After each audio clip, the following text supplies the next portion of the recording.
এই গরমে কার প্রেমে পড়বো? আম না লিচু? লিচু গোলাকার ফল উপরে। আসসালামু আলাইকুম, আশা করি সবাই ভালো আছেন। তো অনেকদিন পর একটা ভিডিও নিয়ে আসছি, আর আমি কিন্তু শরীরটা অনেকই খারাপ, আমার তো গলাটা বসে গেছে, জ্বর হয়েছে হালকা। তো যাই হোক, আর আজকে ভিডিওটা কি নিয়ে অবশ্যই আপনারা অলরেডি বুঝতে পেরে গিয়েছেন। তো চলুন ভিডিওটা শুরু করা যাক। আম না লিচু, এই গরমে কার রাজত্ব চলে?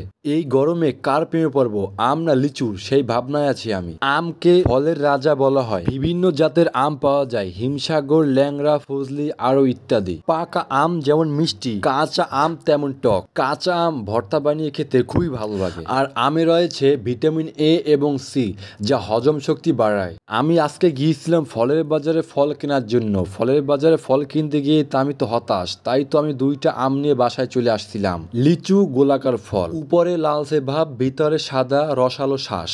লিচুর বিভিন্ন জাত রয়েছে, দৈবক, বেদানা, মাদ্রাজি, বোম্বাই, আরো বিভিন্ন জাত রয়েছে। প্রচুর পানি এবং ভিটামিন সি থাকে, যা শরীরকে ঠান্ডা রাখতে সাহায্য করে। ফলের বাজারে কালো জাম দেখতে পেলাম। আমি বললাম, মামা আমাকে 10 টাকার কালো জাম দেন। অবাক করা বিষয় হলো, এই ফলের দাম 300 টাকা কেজি। ফলের দাম শুনে জায়গার ফল জায়গায় রেখে দিলাম। আম এবং লিচু এই দুটি ফলই ঠান্ডা করে খেলে খুবই ভালো লাগে। তো আমার কাছে দুটি ফলই ভালো লাগে, ঠিক আছে? তো কার কার কাছে কোন ফলটা ভালো লাগে অবশ্যই কমেন্টে বলে যাবেন। আর হ্যাঁ, আমি এখন ফ্লাইওভারে আছি। এই ফ্লাইওভার দিয়ে যাচ্ছি গরমের ভিতরে, আমি কিন্তু একেবারে ক্লান্ত।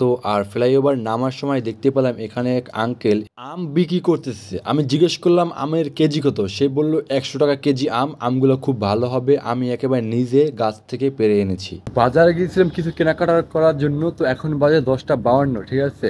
আমি গরমে একেবারে ঘেমে গেছি, আর বাজার থেকে মাত্র দুইটা আম নিয়ে আসছি। যেহেতু আমি একা মানুষ, তো বছরের ফল একটু খেয়ে দেখি কেমন হয়। আর এখন বাসায় যাই, আর সব কিছুর দাম অনেক বেশি। আর আমি কিন্তু একটু অসুস্থ, সেই জন্য একটু বয়সটা একটু ক্লিয়ার শোনা যাচ্ছে না। যাই হোক, তো ভালো থাকবেন, সুস্থ থাকবেন, সোহান ব্লগসের সাথেই থাকবেন। কোথাও হাফেজ।